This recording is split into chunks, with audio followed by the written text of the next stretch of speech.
pour aider la population noire face à cette pandémie de Covid-19. Nous n'avons que faire de vos vaccins. Et nous n'en voulons pas. Si vous avez envie de faire des tests, testez vos animaux, vos chiens, vos chats. L'homme africain n'est pas un animal. Nous ne sommes pas des cobayes de vos labos pour que vous commenciez vos tests sur nous. Ça fait des siècles que vous nous testez. Ça fait des siècles que vous nous faites souffrir. Depuis que vous avez découvert que le continent africain était le jardin d'Éden, vous ne voulez pas nous lâcher. Nous souffrons, mais nous sommes en train d'enrichir plusieurs. Nous mourons de faim alors que nous nourrissons plusieurs. Quelque chose m'a fait rire il y a quelque temps. 23 Italiens retrouvés clandestinement sur un port nigérian. Ah, depuis quand l'Italien rentre clandestinement au Nigeria? Parce que vous voulez aller vous réfugier en Afrique maintenant? Il n'y a pas très longtemps, sur vos côtes, vous chassiez les migrants de vos côtes. Votre Premier ministre a dit qu'il ne voulait plus. Il en avait marre de cette invasion africaine sur ses sols. Nous avons vu un migrant noir mourir dans les eaux de Venise sans que personne ne lui porte secours. Parce qu'il était noir, parce qu'il était africain. Nous avons tort parce que nous sommes africains ou parce que nous sommes riches de nos sols? Parce que nous avons de quoi manger et de quoi nourrir toute cette planète. C'est pourquoi l'Africain souffre. Mais Africain, laisse-moi te dire que tu es fort. Laisse-moi te dire que tu es vaillant. Laisse-moi te dire qu'il en faudra beaucoup plus pour te vaincre. Ils ont essayé de nous décimer par l'esclavage. Ils n'ont pas pu, nous sommes encore là. Et plus nombreux que jamais. Et nous sommes plus résistants que jamais. Parce que tous ces microbes auxquels nous faisons face chaque jour ne réussissent pas à nous décimer. Ce n'est pas un Covid-19 qui va décimer le peuple noir. N'ayez pas peur, tel est mon message. Je vous invite, chers Africains, à devenir beaucoup plus forts. Ne faites pas confiance à ceux qui nous gouvernent. Ça fait des lustres qu'ils sont là. Ils prennent leur retraite tout en étant présidents. Ils ont du mal à lâcher ce fauteuil qu'ils pensent être éternel. Qui a déjà fait 200 ans au pouvoir? Êtes-vous assez fort pour faire 300 ans? Vous n'arrivez même pas à faire 100 ans.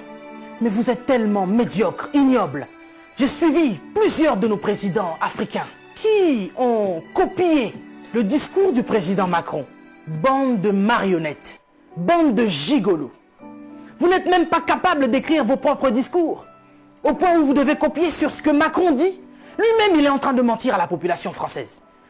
Son gouvernement nous ment depuis le début. Et vous, vous suivez Macron pour continuer à mentir aux Africains? Mais nous, vous nous mentez depuis des siècles. Vous nous mentez et encore vous nous mentez. Pour remplir vos poches. Vous vivez dans des palaces, mais vous vous souciez même pas de ce que l'Africain doit manger. Oui, nous sommes en deuil. Et depuis des siècles, nous sommes en deuil. Parce que nous ne pouvons pas manger à notre faim. Parce que nous ne pouvons pas avoir de l'eau potable. Parce que nous ne pouvons pas avoir de l'électricité. Regardez à l'est de la RDC. Il y a un génocide qui perdure. Des gens meurent. Qui en parle? C'est sous silence. Et aujourd'hui, l'OMS vient nous parler de la pandémie, de l'épidémie, qui n'a même pas fait 100 000 morts dans le monde. Ces millions de Congolais qui meurent chaque jour. Qu'est-ce que vous en faites? Vous nous parlez de crise? Vous voulez prendre des décisions de crise? Mais nous, ça fait des siècles que nous sommes en crise. Qu'est-ce que vous faites, cher président? À part manger et boire et faire des fêtes. Vous parlez confinement? Oui, l'Africain accepte. Mais nous sommes en confinement, nous, depuis des siècles. Les gens meurent tous les jours de la famine. Ça, ce n'est pas une épidémie. Ce n'est pas une pandémie. Des jeunes filles se font exquiser tous les jours en Afrique de l'Ouest. Boko Haram est en train de exterminer des gens. Ils violent des femmes. Ils séquestrent des jeunes filles. Boko Haram, qui leur vend des armes? Qui en parle? Et à cause du Covid-19, vous voulez faire paniquer les Africains qui vivent déjà en panique depuis des siècles. Quand nous voyons nos frères qui essayent de fuir leur continent et qui meurent dans les eaux de la mer, ça c'est un génocide qui perdure depuis des siècles. Et nous en avons marre, nous en avons assez. Nous voulons qu'il y ait un changement. Mais qu'est-ce qui vous manque à vous aujourd'hui? La Chine a pu construire un hôpital en 10 jours. Vous savez, ça fait depuis 72 ans, si je ne me trompe pas, que l'État d'Israël existe. Il y a quelque temps, Dubaï était un désert. Mais regardez aujourd'hui ce qu'ils ont fait. C'est parce qu'ils sont ensemble qu'ils ont pu construire ce qu'ils ont fait. Mais qu'est-ce qui vous manque, cher président africain, pour nous construire des hôpitaux décents? L'Angleterre a pu construire un hôpital en 2 semaines seulement pour faire face à cette crise sanitaire. Dieu est bon. Le Covid-19 est tellement impoli qu'il ne regarde même pas qui vous êtes. Président ou pas, il s'en fout. Il n'a pas respecté la reine d'Angleterre. Il est entré dans son palais, il a touché Charles. Il n'aura pas peur de vous. Mais par contre, là, vous êtes cuit. Puisque vous ne pouvez pas prendre vos avions pour venir vous faire soigner ici. Soit vous survivrez, soit vous mourrez. Africain, réveille-toi.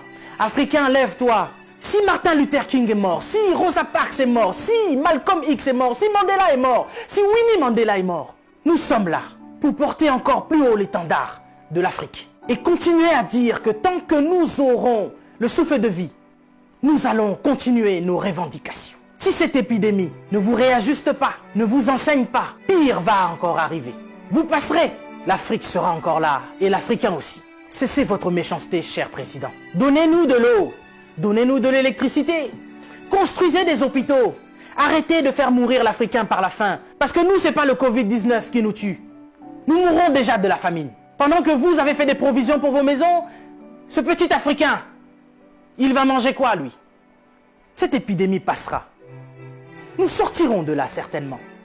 Mais vous n'allez pas vous en sortir ainsi, devant le tribunal de Dieu. Mais avant le tribunal de Dieu, ici sur cette terre, vous serez jugés. Africain, sois fort. Que personne ne te fasse peur. Respectez les règles d'hygiène, mais n'ayez pas peur. Nous sommes forts. C'est Dieu qui nous protège. Et que Dieu vous protège, cher Africain. Que Dieu vous garde là où vous êtes. Le combat n'est pas encore fini. Ça ne fait que commencer. Que Dieu nous fasse justice.